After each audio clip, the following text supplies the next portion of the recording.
Now, as much as I would love to talk about Saturn, I think Pluto needs some love. And seeing how they are still teaching in public schools that Pluto is a planet, it's not. In 2006, Pluto was reclassified as a dwarf planet by the International Astronomical Union. That is a tongue twister and a half. Am I going to say that normally? No, so you're going to just have to deal with it. I apologize.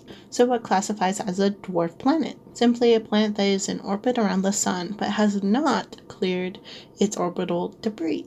Pluto has not completed an orbit around the sun since its discovery in 1930, taking 248 years to complete a single orbit. And seeing how it's so small, only half the width of the United States, and its freezing temperatures 387 Fahrenheit or 232 Celsius negative, a little cold for me, and seeing how the majority of people would also have to agree because that's too cold to sustain life, which I would think is one of the factors on if it could be considered a planet or not, but we would have to keep on digging into this rabbit hole. So let's talk about classifications. This is based on what it's made of, along with how it's formed and how they move. So a star is a ball of hot gas, producing its own light and energy, like our sun. Planets tend to orbit a star, basically going around in a loop, and tends to be round due to its own gravity. The third thing tends to be the most important to distinguish a planet, is its ability to clear its own orbit. This separates a planet versus a dwarf planet. So then why isn't a dwarf planet considered a moon? Well, a moon tends to orbit a planet, not a star. Now with asteroids, due to the shape being irregular, not round, and being much smaller than a planet, it has its own classification. And most asteroids tend to be in our astral belt between Mars and Jupiter, which also tends to orbit the sun. Thank you, classifications. Now back to you, Pluto. Surprisingly, Pluto has a very strong gravitational pull. Able to have moons. 5 of them.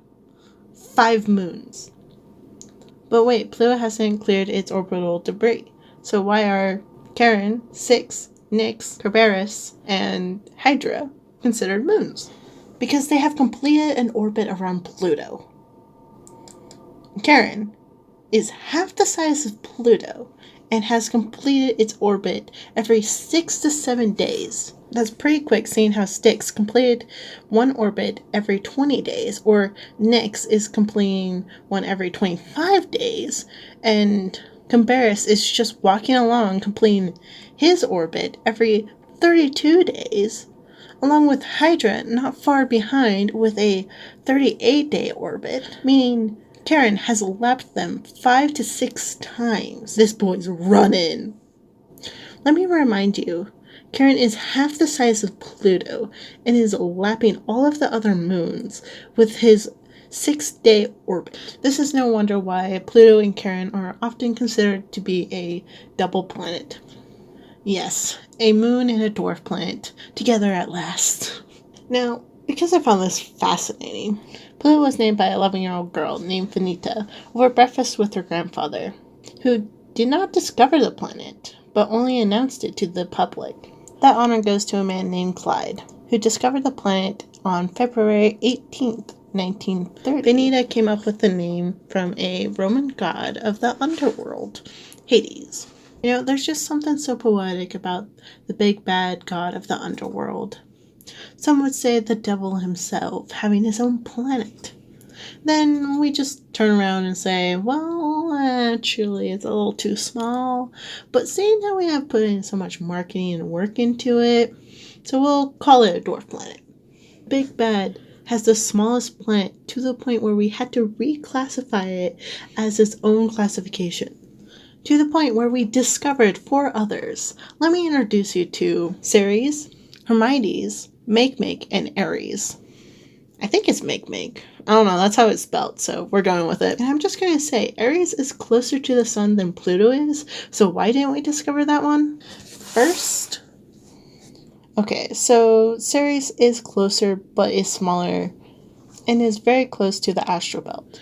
Our astral belt is a large ring of rocks, ice, and metals made up of asteroids, comets, and meteors. which is left over from the formation of our solar system. I know, very boring. Yawn. What is this, like 6th grade? You're not wrong.